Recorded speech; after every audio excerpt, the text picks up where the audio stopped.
Bonjour à tous. Je souhaite remercier également les organisateurs de ce colloque de m'avoir invité euh, pour cette réunion. Alors, je vais vous présenter donc la méthode d'analyse du manganèse, cobalt, nickel, cuivre, cadmium et plomb dissous dans les échantillons d'eau de mer que j'ai développé au cours de ma thèse que je soutiens donc le 23 septembre de cette année.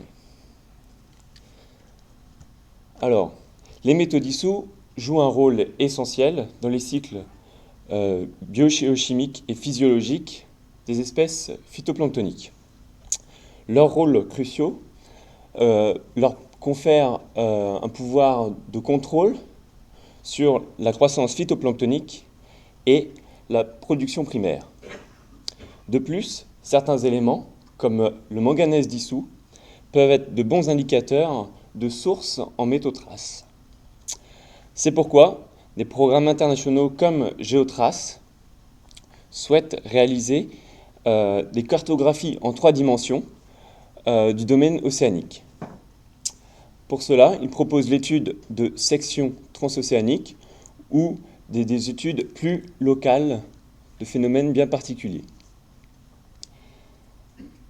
Mes travaux de thèse ont donc tenté de développer une méthode permettant l'analyse haute résolution d'échantillons provenant de sections géotraces, celles-ci notamment dans le Pacifique, et également des échantillons provenant des îles Kerguelen.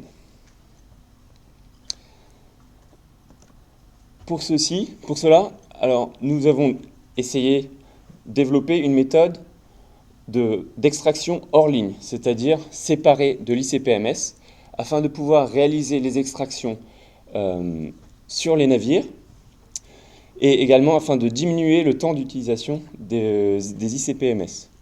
Alors, dans notre cas, nous avons utilisé pour l'analyse un élément 2. Alors, le système d'extraction est composé d'éléments électroniques et informatiques relativement accessibles commercialement.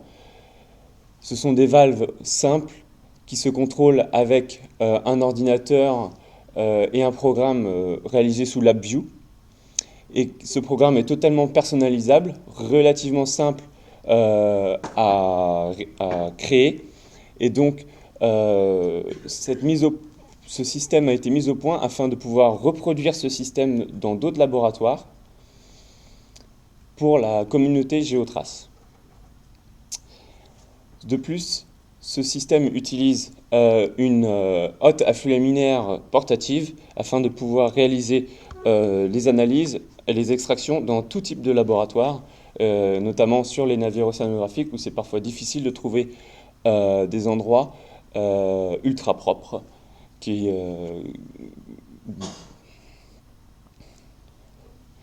Alors, l'extraction des métaux est effectuée en 5 étapes. La première étape donc, est le nettoyage du système par de l'acide chlorhydrique à 1,5 molaire. Alors cet acide chlorhydrique va permettre notamment de nettoyer la colonne chromatographique. Dans cette colonne se trouve 200 microlitres de résine Nobia Schelate PA1. Alors cette résine est compactée dans un tube de pompe péristatique entre 2 fritées de 0,45 micromètres. La seconde étape permet de conditionner cette colonne et de préparer le chargement de l'échantillon sur la colonne. Pour cela, nous passons un tampon d'acétate d'ammonium sur la colonne. Ensuite, 27 ml d'échantillons d'eau de mer à pH 6,2 sont passés sur la colonne afin de capturer les métaux traces dissous dans ces échantillons d'eau de mer. Avant l'étape d'élution, il est nécessaire de rincer le système à l'aide de nouveau de notre tampon d'acétate d'ammonium. Ceci a pour but de d'enlever en fait les sels qui se trouvent emprisonnés dans la colonne. La dernière étape donc est l'élution avec de l'acide nitrique 1 molaire. Donc cette élution se fait en sens inverse du chargement des échantillons. Et donc l'éluant est récupéré dans des tubes de 10 ml en polypropylène qui sont directement utilisés par l'autosampleur de l'élément 2. Donc le fait que l'on passe 27 ml sur la colonne et que l'on récupère 1,5 ml d'éluant nous permet de préconcentrer nos échantillons par un facteur 18. Une fois que les métaux sont extraits de la matrice saline, l'éluant est envoyé donc sur un autosampleur sous haute afflux laminaire. Cet éluant sera prélevé puis dirigé vers un nébuliseur et une chambre cyclonique en verre vers l'ICP-MS. C'est un système relativement simple c'est un système d'introduction relativement simple pour l'élément 2. Donc cette méthode utilise également des cônes en nickel. Ces cônes en nickel n'ont pas montré de dégradation particulière, ce qui nous a montré que le rinçage par la solution tampon d'acétate d'ammonium avait été efficace. De plus, ces cônes en nickel n'ont pas montré de signe de contamination lors de l'analyse du nickel dissous dans nos échantillons.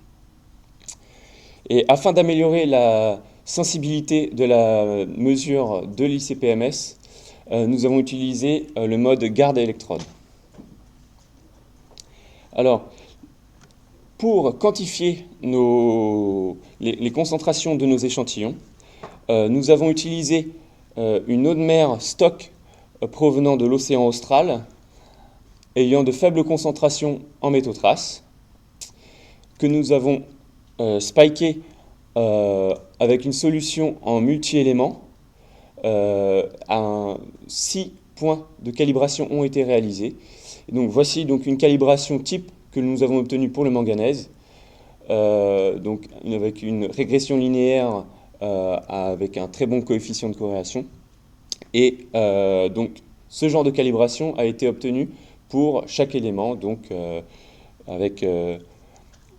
chaque calibration était satisfaisante pour la suite de nos mesures. Alors, l'optimisation de la méthode a été réalisée en 3 étapes.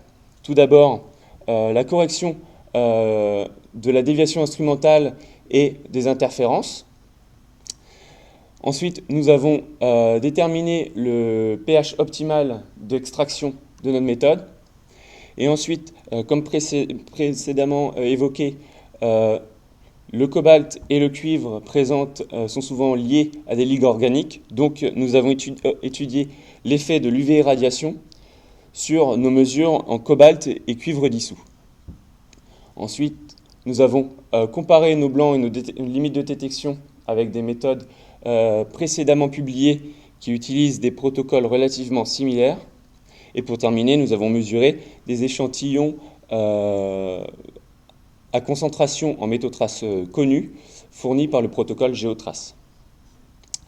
Alors tout d'abord, nous avons corrigé donc, la dérive instrumentale qui était de l'ordre de 6 à 10% quotidiennement en ajoutant l'isotope 103 du rhodium dans nos éléments, dans notre éluant. Et ainsi, lors de l'analyse par ICP-MS, nous avons enregistré donc le signal en rhodium 103, ce qui nous a permis de corriger la dérive instrumentale. Ensuite, nous avons corrigé donc la principale interférence isobarique qui nous concerne, c'est-à-dire l'interférence des oxydes de molybdène sur l'isotope 111 du cadmium. Pour cela, nous avons enregistré l'intensité du signal du molybdène 95 pour tous nos échantillons. Et en début de chaque session d'ICP-MS, nous avons réalisé une calibration à l'aide d'une solution de molybdène pauvre et même sans cadmium. Donc la correction de la dérive instrumentale et des interférences isobariques nous a permis d'avoir des mesures de notre échantillon stock constantes au cours des extractions et des sessions d'ICP-MS. Alors, la seconde étape de l'optimisation de notre méthode consistait à la détermination du pH optimal de l'extraction. Pour cela, nous avons augmenté le pH de nos échantillons régulièrement jusqu'à pH au-delà de 7. Il faut savoir que les échantillons prélevés pour le protocole GeoTrace sont conservés à pH 1,8. Et donc, en augmentant le pH de nos échantillons, nous nous sommes aperçus que le rendement de l'extraction augmentait jusqu'à pH au-delà de 6. Cependant, le cuivre montre un rendement stable uniquement à pH au-delà de 6,2. Donc, afin de minimiser en fait l'apport en solution tampon, nous avons décidé de garder le pH 6,2 comme pH optimal pour l'extraction des métaux de nos échantillons d'eau de mer. La troisième étape de l'optimisation de notre méthode était l'étude donc des UV irradiations sur nos échantillons. Pour cela, nous avons placé nos échantillons entre deux bulbes UV à très forte puissance et observé avec le temps le rendement de notre méthode. Et nous sommes aperçus donc qu'après 1 heure d'UV irradiation, nous avons obtenu un rendement maximal d'extraction et qui est stable, alors que pour le cobalt, le rendement n'était pas stable, même au-delà de 3 heures d'exposition aux UV. Alors pour être cohérent avec d'autres études et pour suivre le protocole GeoTrace, nous avons décidé de continuer l'expérience en utilisant uniquement 1 heure d'UV irradiation et donc en ayant une extraction optimale pour le cuivre. Donc ensuite, nous avons comparé nos blancs avec d'autres études. Ces blancs sont restés faibles et donc nous permettent d'envisager l'analyse d'échantillons provenant de l'océan ouvert et sont comparables aux autres études, voire plus faibles. En ce qui concerne les limites de détection, nos limites de détection sont suffisamment faibles pour pouvoir envisager donc l'analyse d'échantillons provenant de l'océan ouvert et sont également comparables aux études précédemment publiées.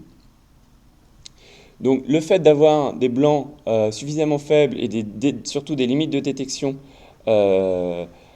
faibles nous a permis d'analyser des échantillons fournis par le programme GeoTrace. Alors, ces échantillons ont été analysés régulièrement lors de chaque extraction. C'est pour cela que nous avons de nombreuses répétitions de la mesure. Et donc nos mesures sont en très bonne adéquation avec les mesures consensuelles du programme GeoTrace. De plus, nous avons une très bonne précision, que ce soit sur le court terme, en dessous de 2%, ou alors sur le moyen terme, qui est la précision est en dessous de 4%. Alors ce que j'ai appelé moyen terme, c'est le long d'une session ICP-MS qui permet l'analyse des échantillons de toute une mission, telle que la mission GP13 ou la mission KEOPS, donc qui ont duré une quinzaine de jours. Alors, une fois la validation terminée, nous étions satisfaits de notre méthode. Donc c'est une méthode qui est peu coûteuse à développer et surtout à mettre en place. Elle est facile à mettre en place. Ce sont des instruments et des équipements qui sont facilement accessibles via les fournisseurs. Cette méthode permet la préconcentration des échantillons à bord, ce qui va nous permettre de sauvegarder beaucoup de temps en laboratoire ensuite pour faire d'autres expériences, mais au moins les échantillons sont préparés à bord. On n'a pas besoin de conserver les échantillons et de les ramener ensuite à terre. Il suffit uniquement de garder donc, les tubes de 10 ml et de les faire revenir au laboratoire. Cette méthode permet une extraction rapide des échantillons, 24 échantillons par jour. Pour l'analyse des métaux dissous, ceux qui sont dans le domaine savent que c'est très rapide. Et je pense que voilà, ceux qui ne sont pas dans le milieu peuvent nous croire, 24 échantillons par jour, c'est relativement rapide. La méthode d'introduction des échantillons à l'élément 2 était relativement simple, donc ce qui permet d'appliquer cette méthode dans les laboratoires qui ont des éléments 2 ou des ICP-MS à secteur relativement facilement. Et donc la bonne précision et la justesse de donne-mesure nous permet d'analyser des sections géotraces à haute résolution. Ce que nous avons fait pour donc, la mission GP13, donc dans le Pacifique, en 18 jours d'extraction et 16 jours d'ICP-MS, nous avons analysé 500 échantillons et nous avons pu obtenir donc des sections à haute résolution cohérentes océanographiquement pour donc, le manganèse, le cobalt, le nickel, le cuivre, le cadmium et le plomb. Et donc ici un exemple du manganèse avec deux zones particulières, un apport côtier en manganèse dissous et également un apport plus en profondeur que l'on suspecte être un apport hydrothermal du fait de la localisation ici de la fosse de Kermadec. Donc ce sont des échantillons prélevés ici. Alors cependant, cette méthode peut être encore optimisée en automatisant l'ajout de tampons dans l'échantillon. En effet, aujourd'hui, l'ajout de tampons est fait volumétriquement et manuellement. Nous souhaitons développer une sonde de pH qui pourrait mesurer le pH sur de très faibles volumes d'échantillons et donc faire la mesure de pH directement en ligne et ajuster le volume d'échantillons, de tampons ajoutés à l'échantillon directement en ligne et donc avoir tout cela automatisé, ce qui nous permettrait de disposer directement les échantillons à pH 1,8 sur notre système d'extraction. Voilà. Merci pour votre attention. Et je vous